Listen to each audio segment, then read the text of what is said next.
നമ്മുടെ നാട്ടിൽ ഒളി കേന്ദ്രങ്ങളിൽ വന്ന് പൊന്തക്കാടുകളിൽ വന്ന് ലഹരി വിപണനം നടത്തി നമ്മളെ മക്കളെ വഴിതെറ്റിക്കുന്ന സ്കൂളുകൾ കേന്ദ്രീകരിച്ച് പെൺകുട്ടികളെയും ആൺകുട്ടികളെയും ലഹരിക്ക് അടിമപ്പെടുത്തുന്ന വീട്ടിൽ വന്ന് പ്രശ്നമുണ്ടാക്കുന്ന കൊലപാതകത്തിന് ആക്കം കൂട്ടുന്ന ഒരു ഏർപ്പാടിനെ ഓപ്പറേഷൻ തൂഫാൻ എന്ന പേരിട്ട് രമേശ് ചെന്നിത്തല ഈ സമയത്തിന്റെ ഉള്ളിൽ നടത്തിയ പരിപാടി. ഓരോരുത്തരും ഓരോ കിൻഡലാണ് നമ്മളെ മന്ത്രിമാർ. മുഖ്യമന്ത്രിയാവാൻ കൈവറ്റാനാണ് എല്ലാരും. വി.ഡി. സതീശൻ മുഖ്യമന്ത്രിയാവാൻ കഴിവുള്ള ആളാണ്, ചെന്നിത്തലയും കഴിവുള്ള ആളാണ്, കുഞ്ഞാലിക്കുട്ടിയും കഴിവുള്ള ആളാണ്. മറ്റൊരുത്ത അങ്ങനല്ല, ഒറ്റ ഒരാളോട് മൂപ്പരന്റെ മുഖ്യമന്ത്രി, മൂപ്പരന്റെ പ്രതിപക്ഷ നേതാവ്, ചക്കോണ്ടന്നെ മോരും അതന്നെ മൂപ്പരന്നെ അല്ല, ഒരാളെ അടക്കാനായിട്ടില്ല. വേറൊന്നുമില്ല. MLA സ്ഥാനം രാജിവെക്കണം എന്നാ പറഞ്ഞിരിക്കുന്നത്. പാറശാല കമ്മിറ്റി, കമ്മ്യൂണിസ്റ്റ് മാർക്സിസ്റ്റ് പാർട്ടിയുടെ കമ്മിറ്റികൾ ഇപ്പൊ പഴയ പാർട്ടി. പണ്ട് കൊടിയേരിയുടെ മക്കളോടായിരുന്നു സ്നേഹം, ഇന്ന് കൊടി സുനിയുടെ മക്കളോടാ സ്നേഹം. ആ വ്യത്യാസം പാർട്ടി തിരിച്ചറിഞ്ഞ്.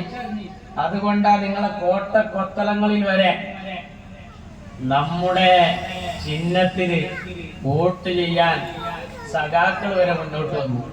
സഖാക്കൾ കൂടി ആഗ്രഹിച്ചതാണ്. ഞാൻ അവസാനിപ്പിക്കാൻ ചുരുക്കി പറഞ്ഞ, എന്തോ ഒരു ബാധ ഒഴിഞ്ഞു പോയ പോലെ, ബാധ പോലും തിരിക്കണം, അതിന്റെ മേത്തൊന്നും എന്തോ ഒഴിക്കണം. അങ്ങനത്തെ ഒരു കാലഘട്ടം കേരളത്തിൽ ഉണ്ടായിട്ടില്ല. ജനങ്ങളൊക്കെ നല്ല രീതിയിലായി സന്തോഷം കളിയാടി. കണ്ടില്ല നിങ്ങൾ? അംഗനവാടി ടീച്ചർമാർ, ആശാ വർക്കർമാർ, പാചക തൊഴിലാളികൾ, ഓരോന്നിനെയും പിടിച്ചുള്ള അവർക്കൊക്കെ ഉള്ള സഹായം കൊടുക്കുക. ഇന്ന് കണ്ടങ്ങള് ഇവര് വേറൊരു കഥ ഇതിന്റെ ഇടയിൽ കൊണ്ട് വേറെ രസം കേൾക്കണം. സൗജന്യമായി യാത്ര പ്രഖ്യാപിക്കുമ്പോ ഇവര് പറഞ്ഞു KSRTC അല്ലെങ്കിൽ തന്നെ കടത്തില്ല. ഇവരെ തറവാട്ടൊക്കെ സ്വത്തല്ലേ. പിണറായി വാങ്ങി ഹെലികോപ്റ്ററാണ് പൂയിക്കാരെ പിടിച്ച് കിടക്കുന്നത്. അതിനെ പറ്റി ഒന്നും ഒരു വിരാന്തില്ല. KSRTC സംരക്ഷിക്കണം. പിന്നെ പറഞ്ഞ് അത് കഴിഞ്ഞ ഇതില്ല, കുറച്ച് ബസ്സിലുള്ളൂ എന്നാണ്. അപ്പൊ നമ്മളതിന്റെ എണ്ണം 3000 ജില്ല എണ്ണം നമ്മൾ പറഞ്ഞു. അപ്പൊ അവര് പിന്നെ വന്നിട്ട് പറയാം, ഇതെന്താ പെണ്ണുങ്ങൾക്ക് മാത്രം, ആണുങ്ങൾക്ക് കൊടുക്കണ്ടേ? അപ്പൊ എന്നിട്ട് മെക്സ് അസോസിയേഷൻ, ആണുങ്ങളുടെ ഒരു സംഘടന, ആ ആണുങ്ങളെ സംഘടന പിടിച്ചിട്ട് അവരോട് പറഞ്ഞ് നിങ്ങളും ചോദിച്ചൂടി വി.ഡി. സതീശനാണ്. ഏതുപോലെ ശബരിമല വിഷയം ഉണ്ടായപ്പോ എന്താ ശബരിമലയ്ക്ക് പെണ്ണുങ്ങൾ കയറാൻ പറ്റാത്തത്? അത് മതപരമായ വിധിയാണ്.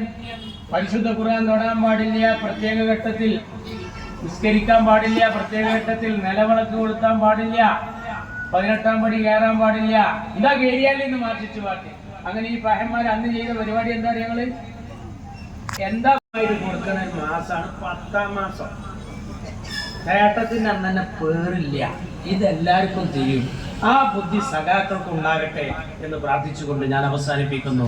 നന്ദി. ജയ് യോഗി.